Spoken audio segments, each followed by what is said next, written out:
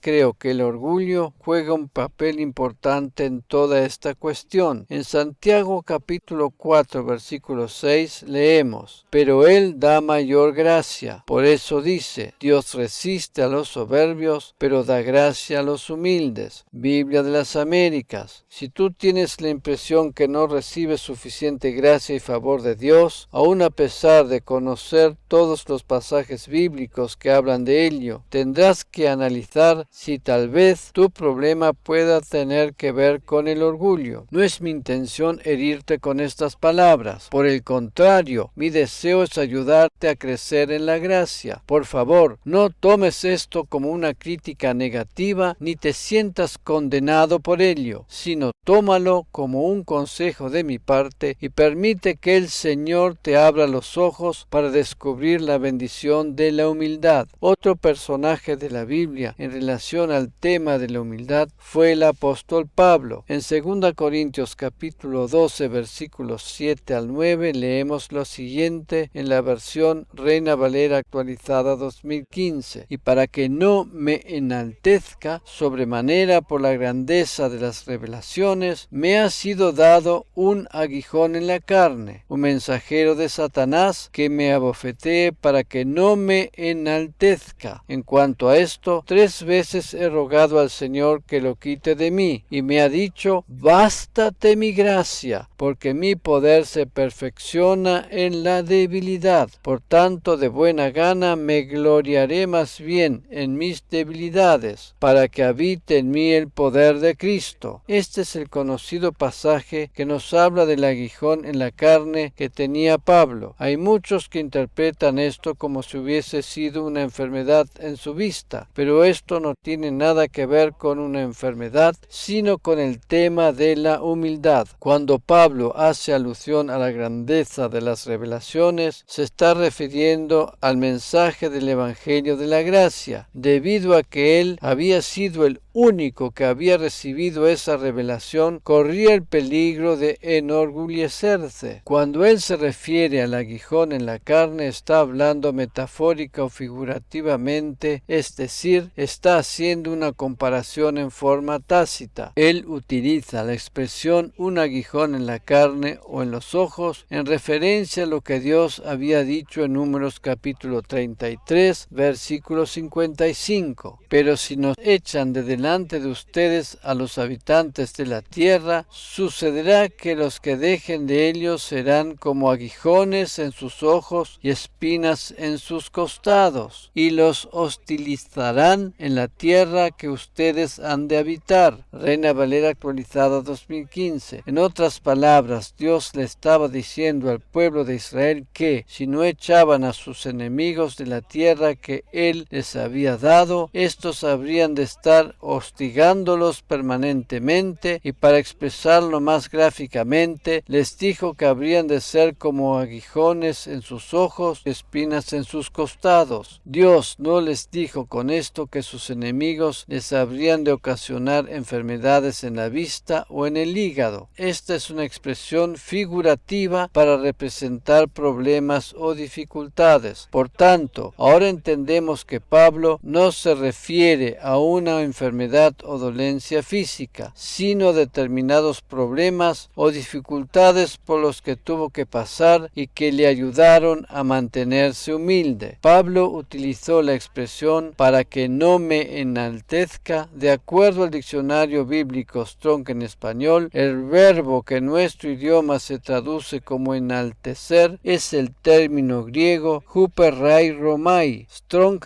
G 5229, y significa elevarse o levantarse uno mismo por encima de, pasar a un nivel superior, o, en resumidas cuentas, hacerse arrogante. A causa de que Pablo había recibido la grandiosa revelación del Evangelio de la gracia, corría el peligro de enorgullecerse, pero los sufrimientos o penalidades por los que tuvo que pasar le sirvieron para mantenerse humilde. Cuando él le pedía al Señor que se los evitara, él le decía que su gracia era más que suficiente para sostenerlo. A veces puede suceder que el enemigo intente poner dificultades en nuestro camino, ya que no todos se alegran de este maravilloso mensaje de la gracia, pero el Señor nos sostiene y reconforta permanentemente. Si bien la gracia divina nos capacita para vivir una vida cristiana sin esfuerzo propio, no podemos enorgullecernos por ello, sino que nos anima a permanecer humildes y agradecidos porque la hemos recibido en forma totalmente inmerecida. Amén.